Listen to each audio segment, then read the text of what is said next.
Amaw bɛ fo Mali kɔnɔ ani Mali kɔ kan, cɛ ni muso, denmisɛnnin ani mabakɔrɔ, fɛn fɛn sɔgɔlen don an na ni wagati na. Bamako News TV an bɛ aw fo dan tɛ foli min na, Afrique, Europe, États-Unis ka taa se jamana fan o fan ma,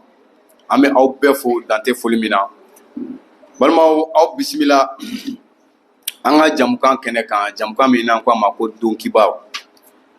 Don Kibaru ye jamukan ye Bamako News TV sanfɛ min bɛ lase aw ma diɲɛ don o don k'a daminɛ ntɛnɛn na fo ka taa se juma ma nɛgɛ kanɲɛ 7 wagati ni o ye 7 heures ye, a bɛ latɛmɛ aw ye. Jamukan bɛ ka kɛ aw fɛ Seku Tarawele, aw balimakɛ ani aw denkɛ n'aw ka kalanden la grande voix le chinois de Bla ale fɛ.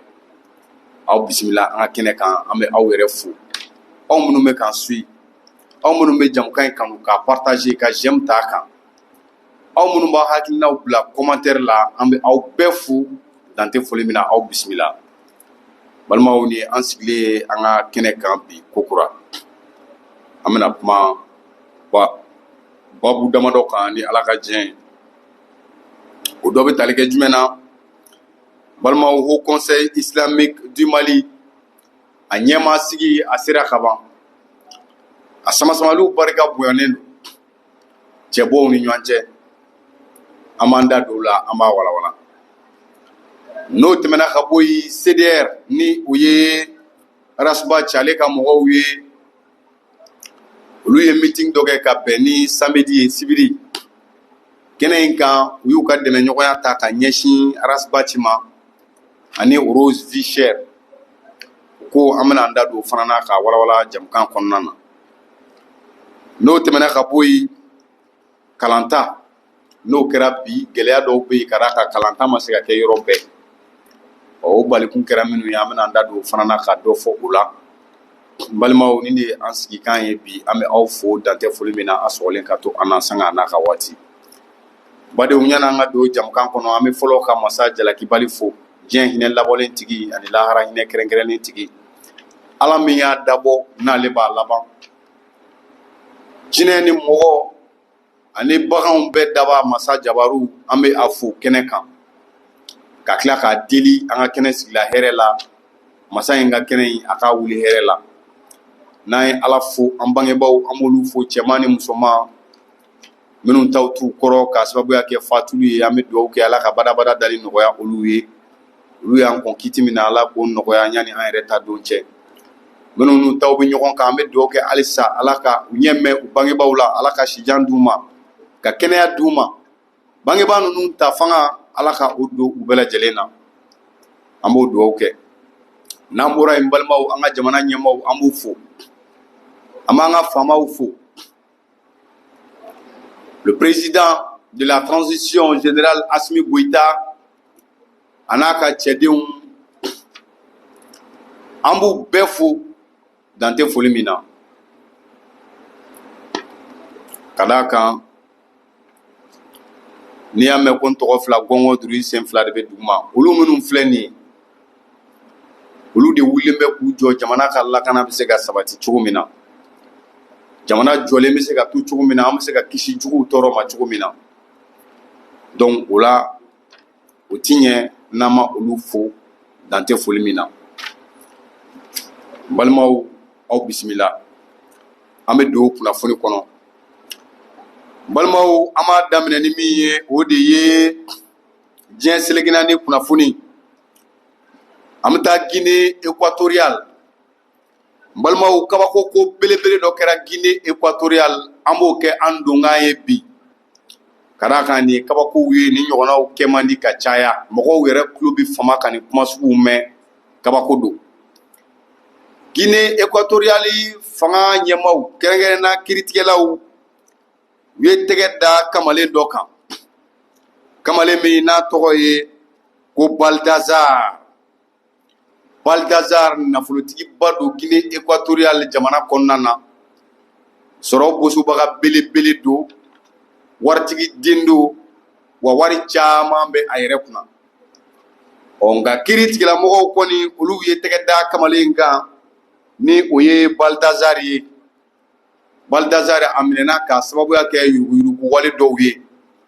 nka a minɛnen kɔ kiiri tigilamɔgɔw ye sɛgɛsɛgɛli boli a kan ka se ka a ka ordinateur subahana mansin min ni o bɛ a bolo o sɛgɛsɛgɛli hukumu kɔnɔ u taara bɔ fɛn kan o kɔnɔna na n balimaw a ka bon langaleli ma dɛ aw k'aw tulo kɛrɛbɔ sigibani aw ka lamɛnni kɛ nin bɛna bali aw bɛɛ la Balthazar a sɛgɛsɛgɛli y'a jira k'a fɔ muso 400 bɔɲɔgɔnko o de ja yela a ka mansin kɔnɔ minnu n'a ye jɛɲɔgɔnya ta ka olu sɛgɛrɛ ka fɔ ɲɔgɔnya sira kan cɛnimusoya sira kan muso 400 si ni si tɛ kelen ye muso 400 a yɛrɛ kɔrɔkɛ den b'u la a kɔrɔkɛ muso b'u la u yɛrɛ ka jamana kɔnɔna na minisiri dɔw muso b'o la wajulikɛla dɔw muso b'o la pasteur dɔw muso b'o la k'a daminɛ Côte d'Ivoire ka taa jamana caman fɛ ala an y'a mɛn ko an ka Mali influenceuse dɔw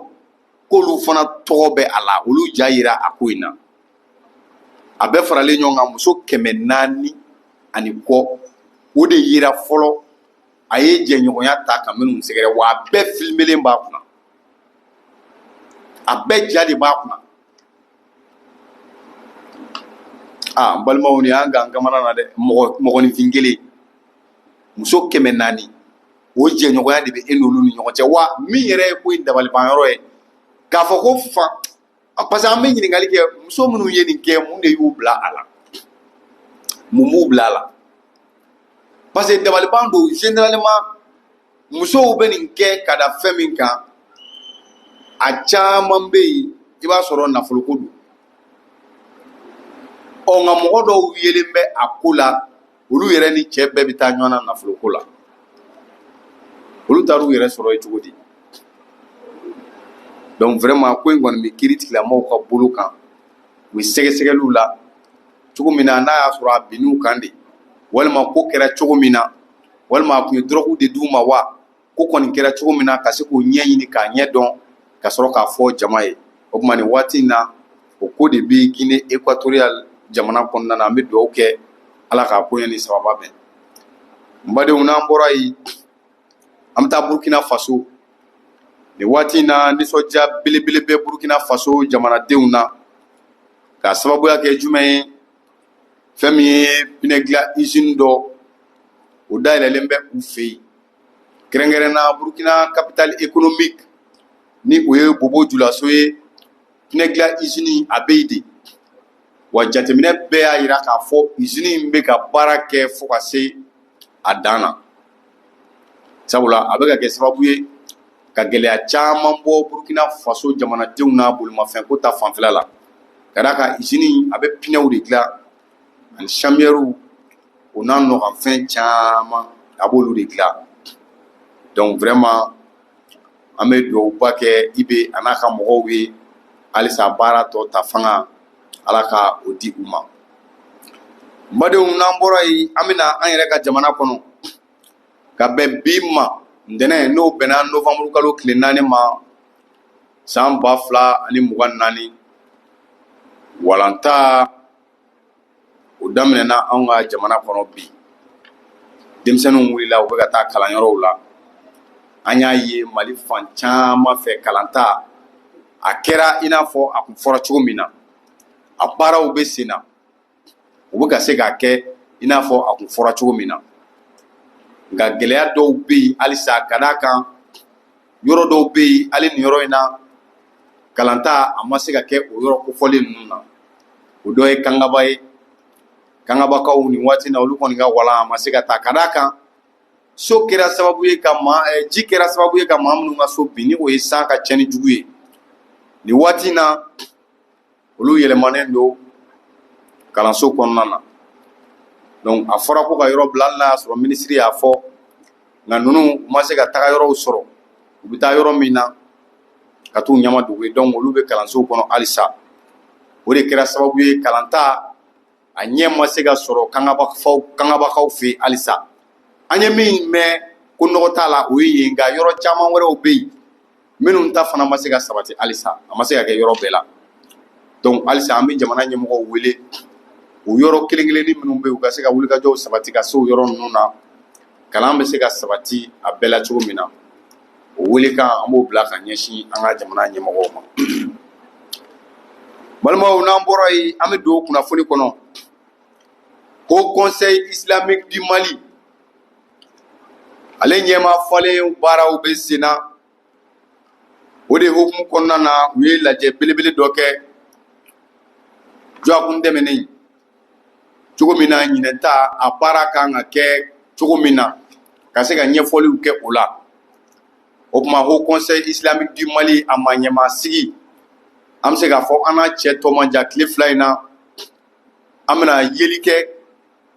ɲɛma kura la min bɛ yen kɔrɔlen min bɛ yen ale de bɛna to a la wali kelen maa wɛrɛ bɛna wa an t'a dɔn nka u ka wulikajɔw kɔni sabatilen don u bɛ sen na ni wagati in na cogo min na Haut Conseil islamique du Mali a ɲɛma kura o bɛ se ka sigi cogo min na cɛbɔ kɔni bɛ se maa damadɔ ma maa 4 ɲɔgɔn na fo ka se maa 5 ma nka u la maa min n'an bɛ olu dɔn n'olu lakodɔnnen don kosɛbɛ kosɛbɛ o ye maa 2 ɲɔgɔnna ye Sheriff Ousmane Madani Haidara ni u ye Fédération Ansar Dine o maa ɲɛmaa ye n'ale yɛrɛ de b'a ɲɛmaaya la bi ale ye cɛbɔ ye ka taa se Sufi Bilali ma ni ale ye Mali Sufiw ka maa ɲɛmaa ye ale fana ye cɛbɔ ye o de hokumu kɔnɔna na u ye lajɛ min kɛ dɔgɔkun in kɔnɔ o lajɛ in kɔfɛ an ye kuma di Sufi Bilali ma a y'i hakililaw fɔ ka kɛ ni ko in yɛrɛ ye a bolo dalen bɛ cogo min na o kuma a bɛ kuma caman fɔ o kumakan ninnu kɔnɔna na kumakan min n'a bɛ an sɔn hakili la kosɛbɛ ka d'a kan ni maa min ye Haut Conseil islamique lajɛ yɔrɔ fitinin tɛ ka d'a kan Mali kɔnɔna na silamɛw de ka ca silamɛw olu ka yɔrɔ ɲɛmaaya o ɲɛmaa o tɛ se ka kɛ maa gansan ye donc o la sa Sufi Bilali a ye kuma min fɔ an ye lajɛ kɔfɛ an ka jɛ k'o lamɛn. A nana réunion na au conseil là par rapport au congrès min bɛ sen kan on bɛ se ka fɛn dɔ fɔ an ɲɛna par rapport à l'organisation du congrès. Bon ni Ala sɔnna a bala ka taa an bɛ jigiya b'a la k'a fɔ a bɛ kɛ hɛrɛ la ka ban hɛrɛ la an b'o dugawu fana de ɲini an b'o dugawu fana de kɛ congrès ka kɛ basigi ni fɛnw kɔnɔ bon an nana sɔrɔ baara kɔni bɛ sen na an yɛrɛ laɲini dɔw tun bɛ an fɛ an nana ka n'o laɲini fana di bureau exécutif ka réunion extraordinaire la o fɔlɔfɔlɔ bɛ tali kɛ jumɛn de la association welela k'a fɔ a ye na ni a ka récépissés ye a ka 20,000 da a kan a ka 20,000 da a kan an ka inquiétude fɔlɔ ye o de 20,000 ka ca nka bɛn kɛra kan an tɛna o sɔsɔ an tɛ bila o compte la nka hali ni 20,000 kɔni n'a bɛna an kɔni an y'a ɲini k'a fɔ o k'a to wari in ka taa bila banque la o conseil yɛrɛ ka numéro bɛ yen a ka bila o compte o la n'a bilalen o la o bɛ se ka kɛ sababu ye an bɛ siran fɛn min ye o ka bɔ a la parce que ne yɛrɛ gafe di aw ma kabini 2019 ka taa bureau sigilen ni sisan na an b'a la ka wariko donna yɔrɔ minnu ni bɔda minnu na a ka jɛya anw ye an ma kelen faamuya o la an tɛ se k'an ɲɛ tugu a kan k'a fɔ association fana ka taa u ka 20,000 ninnu ta ka na di o mɔgɔ kelen ninnu fana ma k'a fɔ vraiment fɔlɔw ma jɛya filanan kɔni an kɔni bɛ se ka fɛn fɛn fɔ u ka o bɔ a la ka compte numéro di mɔgɔw ka t'u ka wariw bila a kan a filanan ye min ye association fɛn fɛn fana bɛ na ka fɛɛrɛ bila sen kan ka contrôler ni association don minnu u ka ɲi faso ka yamaruyalen don ka taa kɛ bɛɛ b'a dɔn informatique tile na mɔgɔ bɛ se ka fɛn caman kɛ an ka laɲini dɔ ye o fana ye o min fana bɛ da o kan sisan o de ye k'a fɔ dɔrɔn anw ka rapport o kan ka kɛ n'o ye commission contrôle ka rapport ye a bɛ présenter concret de la i b'a fɔ texte y'a fɔ cogo min na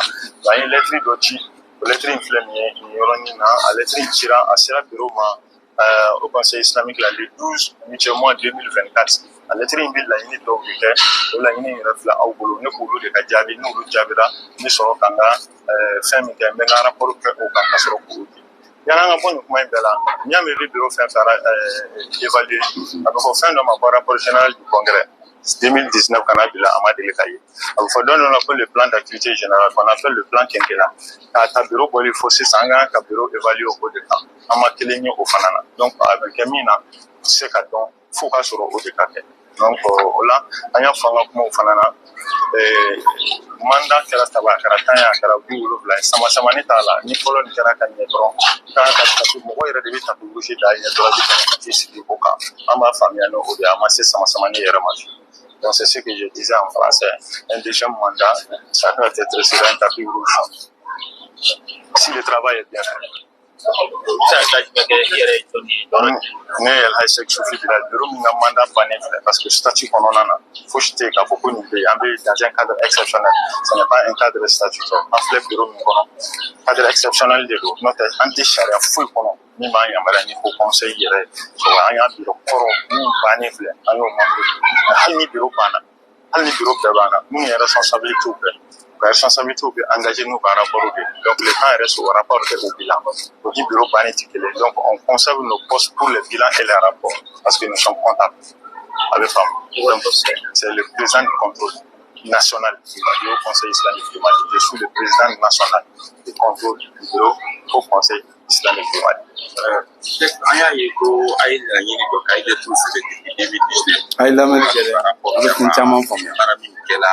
Waduh, sakali bora ka dépense o kɛ jusqu'à présent ma se ka jaabi sɔrɔ ko laban yɛrɛ a électrique pas dɔ sɛbɛn ka d'o ma ba bɛ a fana bɛ se ka fɔ an ɲɛna a ye jaabi sɔrɔ a ka réponse peut-être an ma jaabiw sɔrɔ olu la o yɛrɛ dɔrɔn tɛ an bɔra bureau dɔ de kɔnɔ ka na o conseil filɛ luwanse de la san 5 o conseil bɛ luwanse de la a bɛ faamuya hakili la cogo di san 5 an filɛ luwanse de la mais terrain bɛ an bolo misiri b'a kan kɛnɛba b'an kɔnɔ hali n'a danna ko a ma an bɛ se k'o jɔ k'o degun bɔ jamana ka to k'o sara o ninnu bɛɛ kan ka jateminɛ jɔn bɛ luwanse ninnu kɔfɛ donc n'u bɔ luwanse fo ka se san 5 silamɛw dɛsɛra ka fago ka se fo na hakɛ ninnu ma donc ninnu bɛɛ kan ka se ka jateminɛ nin kuma ninnu nin ko ninnu na ko ala ka hakili ɲuman d'an ma ala ka silamɛw jɛlen to ala waja alhaq wa zaka albatil inna albatina kana zahuqa mɔgɔ min bɛ ala fɛ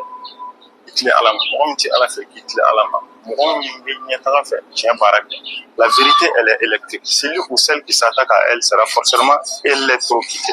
donc an bɛ baara fɛn fɛn kɛ an k'an tilen an ka jɛya kɔnɔna na o de ɲɔgɔnna tɛ voilà.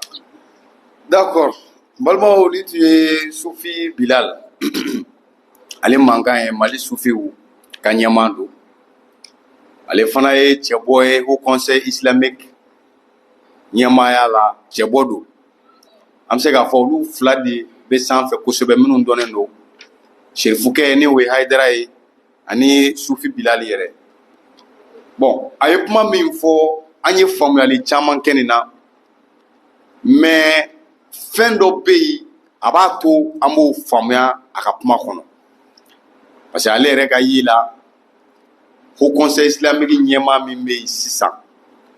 sortant donc ni ko ale k'a ka bilan fɔ bi ale bɛ se k'a lagosi de ale yɛrɛ ka ye la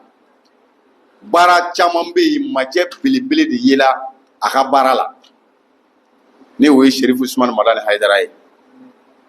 donc nin t'an siɲɛ fɔlɔ ye k'a ka kumaw joué yan a ka kuma caman bɛ yen an b'a ye lagosilikan caman bɛ yen a kɔni b'o ta ka ɲɛsin président min bɛ Haut Conseil islamique kunna bi o ka baaraw ma ka d'a kan ale yɛrɛ fɛ bilan tɛ yen majɛ caman bɛ yen bon ale candidat minnu bɛ yen u kan ka wari minnu dépôt kɛ 100 000 20,000 a ka kuma na a b'a jira k'a fɔ k'o ka ca o ye kelen ye yɔrɔ dɔ bɛ yen a ye sɔnni sigi o fana kan association minnu bɛ yen n'olu de kan ka sigili ni fɛnw kɛ donc o association ninnu fana ka papier o récépissé k'a lajɛ ka ɲɛ kosɛbɛ a bɛ fɛ ka min fɔ o yɔrɔ la o de ye ka weleli kɛ ka ɲɛsin ɲɛmɔgɔw yɛrɛ ma u ka diɲɛ fɛn bɛɛ kɛ cogo min na namara kana ye a baara la donc nin ye Sufi Bilal ka kuma ye bon o lagosili ninnu a bɛ fɛn caman wɛrɛ fɔ parce que a y'a jira k'a fɔ Haut Conseil islamique a bɛ luwanse de la luwanse so t'a bolo mais ko kɛnɛ bɛ yen kɛnɛ belebele bɛ yen o kɔrɔ ye Haut Conseil islamique tɔgɔla yɔrɔ yɛrɛ bɛ yen ka ban nka a jɔli o de kɛlen don baara ye bon nin yɔrɔ la o kɔni b'a to ne bɛ ɲininkali caman kɛ n yɛrɛ la parce que nin kɔni nin bonyana ne hakili ma nin ye siɲɛ fɔlɔ ye ka nin mɛn wa a bonyana ne hakili ma Mali kɔnɔ k'a fɔ ko 98 ou bien 95% de musulmans olu bɛ Mali kɔnɔ nga halisa o 95 ou bien o 98 olu tɔgɔla kunkanko kan ka fɔ yɔrɔ min na silamɛya yɛrɛ kunkanko bɛɛ kan ka ɲɛnabɔ yɔrɔ min na ko so tɛ olu bolo u bɛ luwanse la nga kɛnɛ bɛ yen a jɔli kɛra baara ye yala a jɔlibaliya in mun de nɔ don dɔɔni kan ka fɔ o la dɛ yala maa minnu bɛ ɲɛmɔgɔya ninnu na a jɔli man d'u ɲɛ wa ou bien mun de don n'o tɛ tiɲɛ na nin kɔni bɛ bonya anw hakili ma k'a fɔ ko haut conseil islamique yɔrɔ t'a bolo a bɛ luwanse de la nga yɔrɔ min bɛ yen o jɔlen tɛ jɔlibaliya de kama a bɛ luwanse la vraiment o bonyana an hakili ma nga an b'a dɔn u yɛrɛ tulo bɛ an kan na a fiɲɛ ma kɛ ka bɔ yɔrɔ min na u b'a dɔn wa u bɛna solution fana sɔrɔ a la nga n bɛna min fɔ nin yɔrɔ kan yanni an ka bɔ yan Sufi Bilali ka kuma ninnu ni mɔgɔ min y'a ta fan lajɛ ani ale yɛrɛ bɛ ka campagne kɛ cogo min na ani u nɔfɛ mɔgɔw an tulo b'u la u bɛ ka min fɔ bɔlɔlɔw sanfɛ u yɛrɛ ka kumaw ye min ye nin wagati ninnu na vraiment a bɛ ne siran a bɛ n siran ka d'a kan ɲɛ bɛ min natɔ la ni jamana ɲɛmɔgɔw yɛrɛ ma wuli k'u jɔ ka ko in ta u yɛrɛ ye zen nata min ma kɛ fɔlɔ o de bɛ kɛ zen na ka d'a kan nin zen nata ɲɛ bɛ min natɔ la a la ɲumanba tɛ c'est pourquoi n bɛ jamana ɲɛmɔgɔ interpeller le ministère des affaires religieuses et de culte le ministère de l'administration territoriale ninnu bɛɛ k'u impliquer nin ko in na chrétiens k'u sen don a la nin ko in ka kɛ ko ɲɛnama ye cogo min na a bɛ se ka kisi mankan tɔɔrɔ parce que ni maa fila minnu filɛ nin ye ɲɔgɔn sama-sama na hali n'a y'a sɔrɔ dɔ in tɛ kuma Hayidara ale tɛ kuma a tɛ kuma parce que n b'a dɔn a ka kumabaliya fugariya tɛ nka ale bi ko dɔw bɛ yen a tɛ sɔn o ma wa o fana ye diyagosa ye ka d'a kan mɔgɔkɔrɔba don a bɛ ko caman faamuya mɔgɔ hakilitigi don a tɛ kuma caman fɔ nka an b'a ye clan ninnu yɛrɛ damaw ni ɲɔgɔn cɛ côté fila surtout min bɔra ka kuma ni o ye Sufi Bilali ye a n'ale ka côté in o de bɛ kɛ côté gɛlɛn ye ko in kɔnɔ kosɛbɛ wa u yɛrɛ tɛ dɛ u nɔfɛ mɔgɔw bɛna kuma minnu fɔ ɲɔgɔn ma ko ninnu kɔfɛ walima ko ninnu ɲɛkɔrɔla la jamana ɲɛmɔgɔw man ka ɲinɛ a kɔ c'est pourquoi n b'a ɲini u fɛ u kana ko in bila commission ko dɔrɔn ma ministère fila in k'i sen don ko in na cogo min na a bɛ se ka ɲɛ parce que ninnu bɛɛ kelen ye ka kɔrɔ u bɛɛ bɛ ɲɔgɔn kungo kɛ ka kɔrɔ baarakɛɲɔgɔnw don ka kɔrɔ u ka baara bɛɛ ye kelen ye ka kɔrɔ ni o ye diinɛ lase donc o diinɛ lase o silamɛya o ɲɛmɔgɔya ɲinini man ka kɛ sababu ye jɛ duman min bɛ u ni ɲɔgɔn cɛ ka kɔrɔ k'o fara o balili mun de bɛ se ka na n'o ye sisan o de ye jamana ɲɛmɔgɔ yɛrɛ bɛna wuli ka jɔ ni cɛsiri min kɛ ko in ka se ka organiser ka ɲɛ bonya ani karama kɔnɔ k'a sɔrɔ futinɛ ma bɔ a la donc o de bɛ se ka a ko ɲɛ n'u bɛ se yɛrɛ u ka ko in kɛ u ka kɛ d'une manière consensus ka k'a ko la quoi n'u sera ka bɛn a la o de ka ɲi ka bɛn a la ne sɔnna an k'a di nin ma ne jɛnna an k'a di nin ma o ye bɛn ni kelenya ni teriya sira ye nka n'o ma ɲɛ a ka kɛ kalafili ye kalafili min don a ka kɛ d'une manière transparente parce que ninnu ka côté dɔ don a ma nɔgɔn nin bɛɛ jamatigi donc vraiment an b'a ɲini jamana ɲɛmɔgɔw fɛ u ka wuli u k'u sen don ko in na a organisation bɛ se ka kɛ ko ɲɛnama ye cogo min na o de tun ye an ka welekan ye ka ɲɛsin an ka jamana ɲɛmɔgɔw ma donc balimaw an bɛ taa ɲɛfɛ ni kunnafoni ye balimaw n'an bɔra yen CDR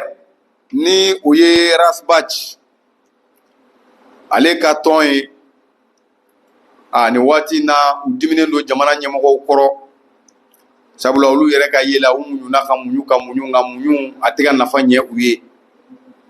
o de hokumu kɔnɔna na u ye meeting dɔ kɛ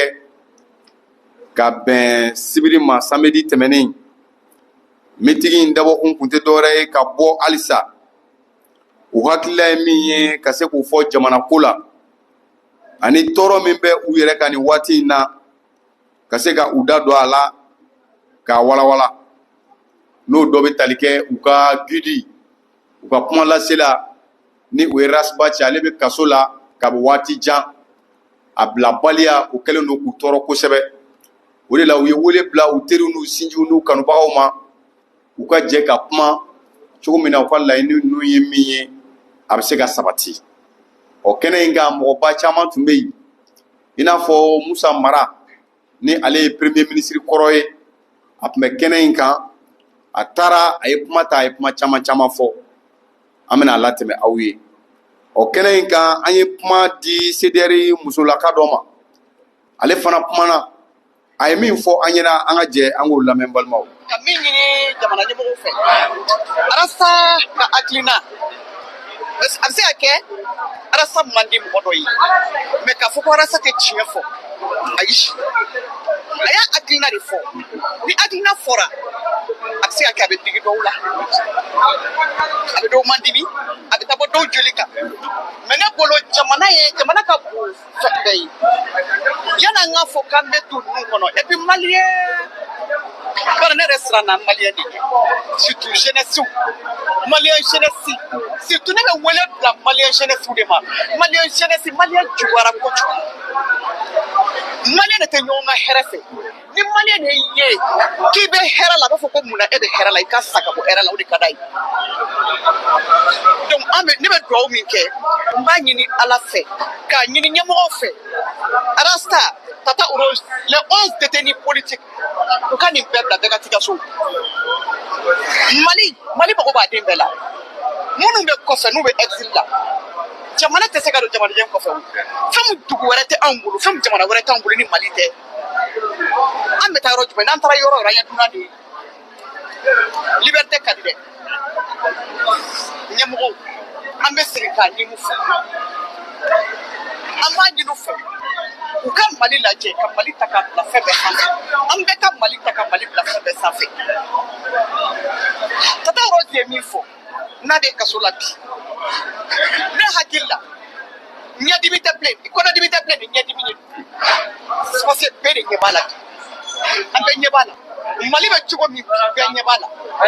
hali ka da kurantigɛ ma économie binna de menuisiers tɔɔrɔlen don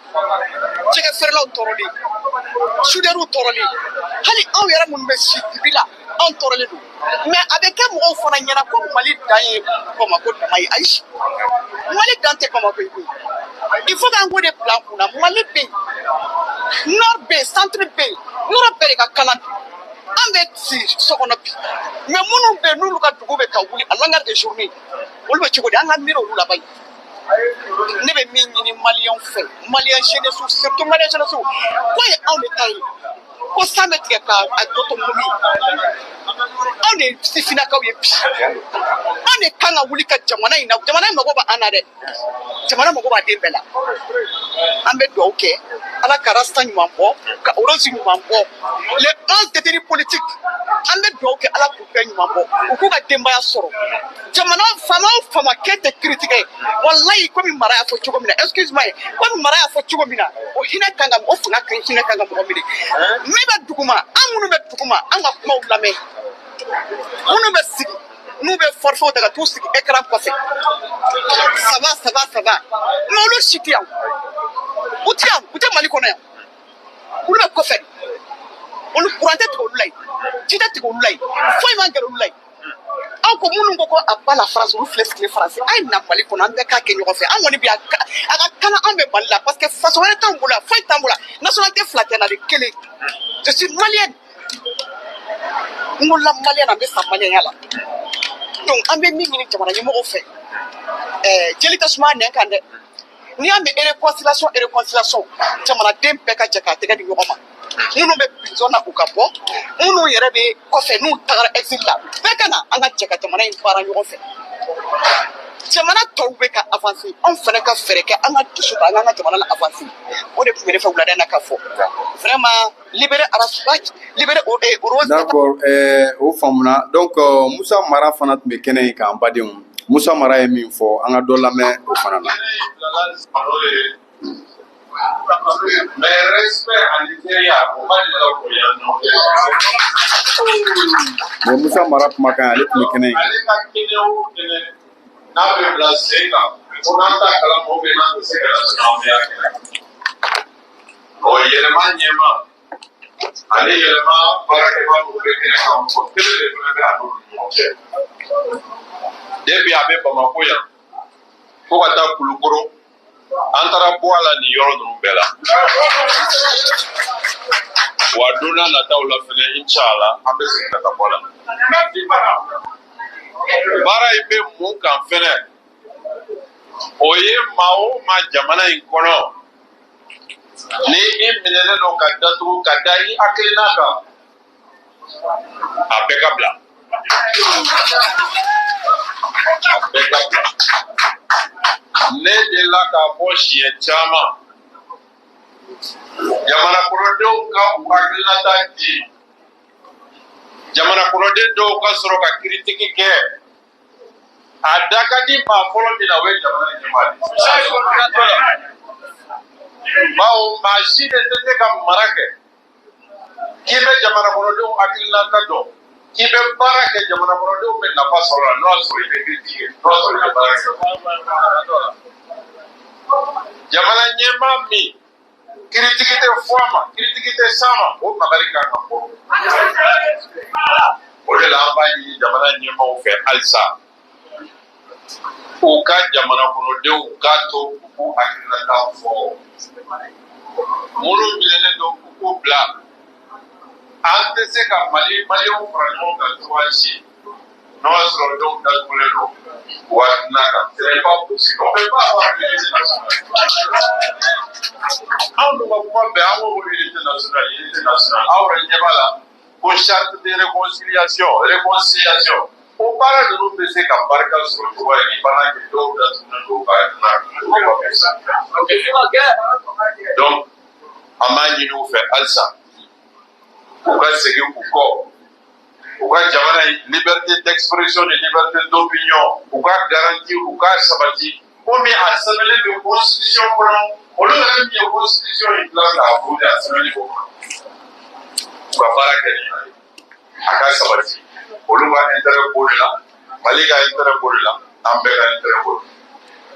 donc ne kɔni bɛ aw bɛɛ fo aw ka ɲɛmaa minnu bɛ kɛnɛ kan n b'u bɛɛ fo n b'a ɲini aw fɛ a ye continuer aw ka démocratie kɛlɛ sabati a ye continuer aw ka liberté kɛlɛ sabati bawo Mali ka intérêt bɛ o la. D'accord n balimaw an ka jɔ nin yɔrɔ in na yan nin kuma ninnu faamuna k'a daminɛ an ba in ka kuma na ka na se Musa Mara ma n b'a dɔn bɛɛ y'i ka faamuyali ta tɔmɔ a la k'u ka continuer u k'u ka démocratie kɛlɛ kɛ u ka continuer u k'u ka liberté kɛlɛ kɛ mais a fɔra ko maa balila o la de jamana in kɔnɔ ala y'ale yɛrɛ bɛ kuma min na tan ni an fɛn fɛn bɛ kuma fɛn fɛn fɔ mais démocratie ni liberté de b'a to an bɛ nin bɛɛ fɔ n'o tɛ n'o tɛ yen a ti ko an na i ka nin ɲɔgɔnna fɔ taa kore kɛ i ka taa k'i bɛ taa nin ɲɔgɔnna fɔ yen donc a ma fɔ fana k'an kana jɛ ka baara kɛ ɲɔgɔn fɛ ninnu m'a fɔ k'u ni mɔgɔ si tɛ baara kɛ mais mɔgɔw de tɛ se ka jɛ fɛn kelen kan bɛɛ tɛ se ka jɛ fɛn kelen kan mun de la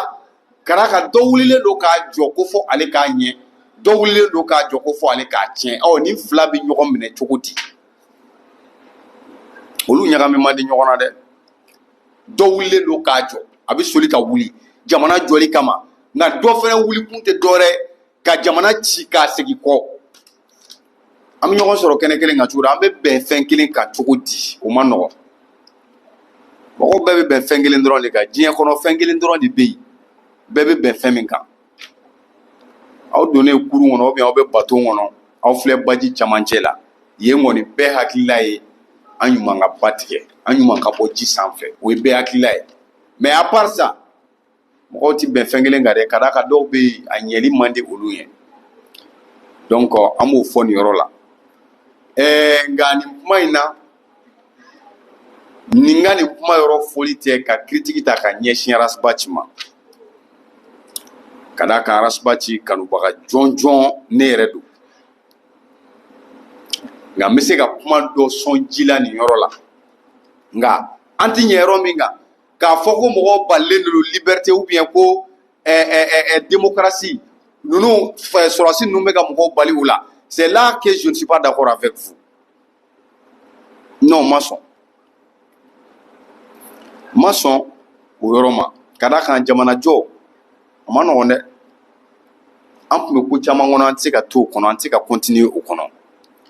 nka fɛnɛ bɛ wele min bila jamana ɲɛmɔgɔw ma u k'a lajɛ u ka clémence kɛ arasaba ci ye ka d'a kan arasa nafa bɛ mali ye halisa ne y'o de fɔ ka tɛmɛ n bɛ segin a kan n tɛ se k'a bila n kun na fiyewu k'a fɔ ko arasa ye mali jugu ye c'est vrai ani ne tɛ hakilina kelen na bi an ka hakilinaw tɛ kelen ye bi mais arasa tɛ mali jugu ye arasaba tɛ mali jugu tɛ mɔgɔ kalannen don mɔgɔ lafaamuyalen don a bolo b'a kun na quoi a bɛ ko dɔn a bɛ ko kalama mais jɛnatigɛ ye taafanko de ye jɛnatigɛ ye ye cogo de ye mɔgɔw ka ye cogo tɛ kelen ye bon e tɛ se ka dɔ jagosa e bɛ fɛn ye cogo min na ko fɔ ale fana k'a ye ten ale fana tɛ se k'e jagosa a bɛ ko ye cogo min na ko fɔ e k'a ye ten o tɛ se ka kɛ donc moi personnellement quand même n bɛ arasa ka ko bila o minɛn kɔnɔ nka k'a fɔ ko mali jugu de don mali jugu tɛ k'a fɔ k'a tɛ jamana ka hɛrɛ fɛ n ma da o yɔrɔ la arasabati mɔgɔ min don a kunkolo ka ɲi wa n b'a ɲini jamana ɲɛmɔgɔw fɛ n'u bɛ se ka clémence kɛ arasabati la u k'a bila ten dɔ kɛra a nafa bɛ jamana in an mago b'a la jeunesse mago bɛ arasabati la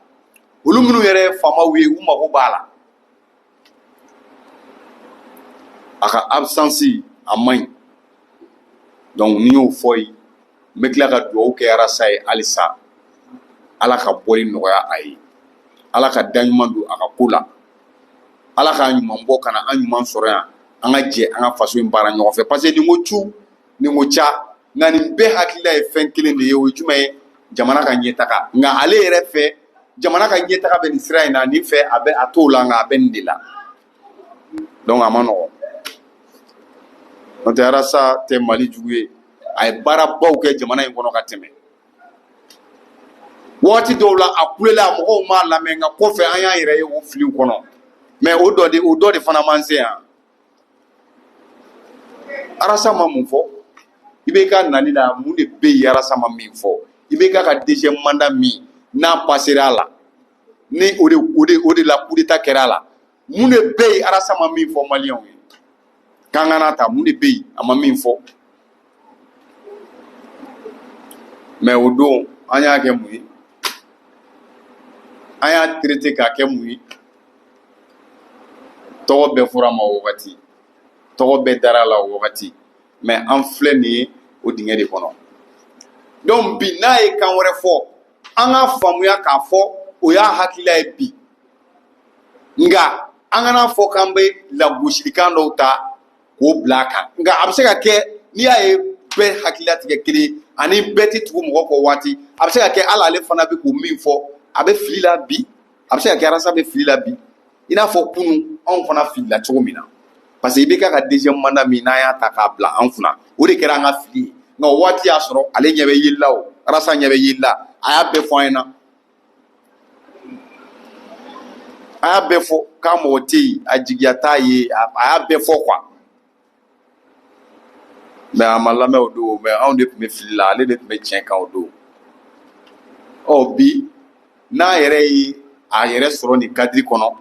peut-être an fana bɛ se k'a faamuya k'a fɔ a bɛ fili la minnu n'a tɛ hakilila kelen ye nka k'a fɔ k'a bɛ kɛ jamana jugu de ye jamais arasa tɛ jamana jugu ye wa nin y'a hakilila de ye bi komi an bɛ ko in kɔnɔ ka taa an ma tila fɔlɔ anw kɔni fɛ an bɛ sira min kan transition bɛ sira min kan bi u bɛ ka baara kɛ wa anw b'a dɔn ninnu u bɛna kɛ sababu ye ka hɛrɛ caman dayɛlɛ an ye ɔ nka n'ale m'a ye ten dun bi n'o t'ale ka yeta ye dun donc an b'an sigi an ma se ko kiri yɔrɔ ma fɔlɔ donc arasa minnu b'a fɔ ko jamana jugu don aw caman bɛ yen aw ni jamana juguya ka surun ka tɛmɛ arasa kan donc vraiment an bɛ an ka kiiritigɛlaw deli ka clémence kɛ rasa ka dossier la manga juge deli ka jamana ɲɛmɔgɔw deli u ka sabali u ka rasa bila wallahi rasa nafa b'an ye parce que plus rasa bɛ kaso la ka taa plus a bɛna kɔrɔ plus dɔ bɛ bɔ a fanga la a ka baarakɛta ye min ye hakilila minnu b'a la k'a labaara k'an servi dɔ bɛ bɔ u la an dun mago b'a la sisan de an mago b'a la sisan donc vraiment u k'a lajɛ u k'a bila an ka jɛ an ka jamana in dilan ɲɔgɔn fɛ halisa n'Ala ka diɲɛ ye donc badenw an bɛ bɔ kunnafoni kɔnɔ yan bi ne nin ye Bamako News TV sanfɛ kunnafoni lasera aw ma Seku Tarawele fɛ la grande voix ni Ala m'an ka jɔnya jɔ an na an bɛ ɲɔgɔn sɔrɔ yan bi bɛnna tarata ma